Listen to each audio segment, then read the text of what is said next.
Hi everyone, my name is Tamsyn now, and today I'm going to be reading The Emperor's Egg by Martin Jenkins and illustrated by Jane Chapman. Down at the very bottom of the world, there's a huge island that's completely covered in snow and ice. It's called Antarctica, and it's the coldest, windiest place on Earth. The weather's bad enough here in summer, but in winter it's really horrible. It's hard to imagine anything actually living there. But wait, what's that shape over there? But wait, what's that shape over there? It can't be. Yes! It's a penguin! It's not just any old penguin either. It's a male emperor penguin, the biggest penguin in the world. And he is doing a very important job. He's looking after his egg. Male emperor penguins are about 1.3 meters tall. The females are a little smaller. He didn't lay it himself, of course. His mate did that a few weeks ago. But very soon afterwards, she turned around and waddled off into the sea. That's where female emperor penguins spend most of their winter, swimming about, getting as fat as they can, eating as much as they can, and generally having a very nice time, as far as you can tell. Emperor penguins mainly catch fish, squid, and tiny shrimp-like animals called krill, which leaves the father penguin stuck on the ice with his egg. Now, the most important thing about egg sitting is stopping your egg from getting cold. Inside the egg, a penguin chick is starting to grow. If the egg gets cold, the chick will die. That means it has to be kept off the ice and out of the wind. And what better way to do that than to rest it on your feet and tuck it right up under your tummy, which is just what the father penguin does.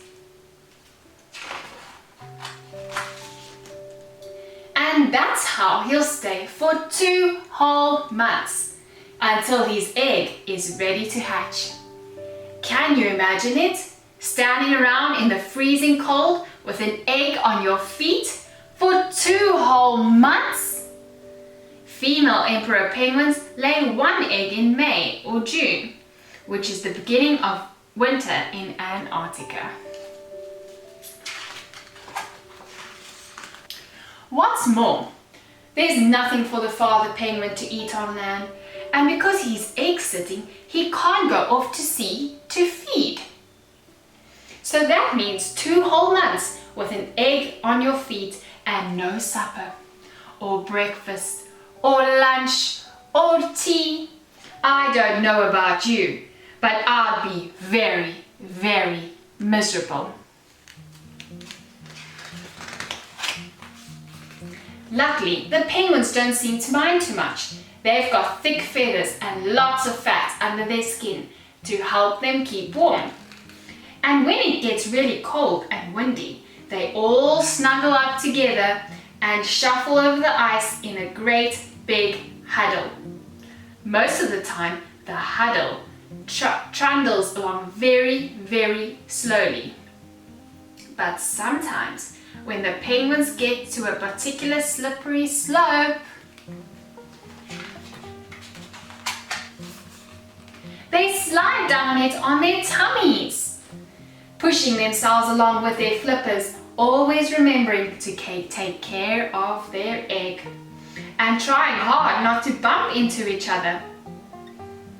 Even though the males keep the eggs tucked right up under their tummies, when they slide, it sometimes rolls out and breaks. And that's how the father penguin spends the winter, until one day he hears a chip, chip, chip.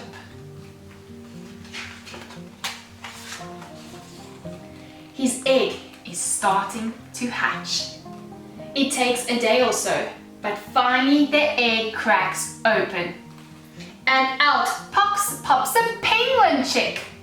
Now, the father penguin has 2 jobs to do. He has to keep the chick warm, and he has to feed it. The chick is only about 15 centimeters tall at first, and much too small to keep warm by itself. But on what? The chick is too small to be taken off to sea to catch food, and it can't be left behind on the ice. Well, deep down in the father penguin's throat, there's a pouch where he makes something rather like milk. And that's what he feeds to his hungry chick. The father penguin can only make enough milky stuff to feed his chick for a couple of weeks. But just as he's about to run out, a dot appears on the horizon. It gets closer and closer, and yes! It's Mum! She starts trumpeting, hello, and the father penguin starts trumpeting, hello, and the chick whistles. The racket goes on for hours, and it really does sound as if they're incredibly pleased to see each other. Every adult penguin has its own special call, like a fingerprint. Chicks have their own special whistle too.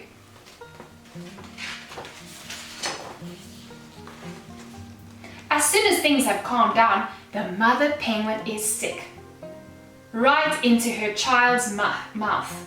Yuck, you may think. Yum, thinks the chick. And it gobbles the lot down. It's the mother's turn to look after the chick now, while the father sets off to sea for a well-earned meal of his own. About time too!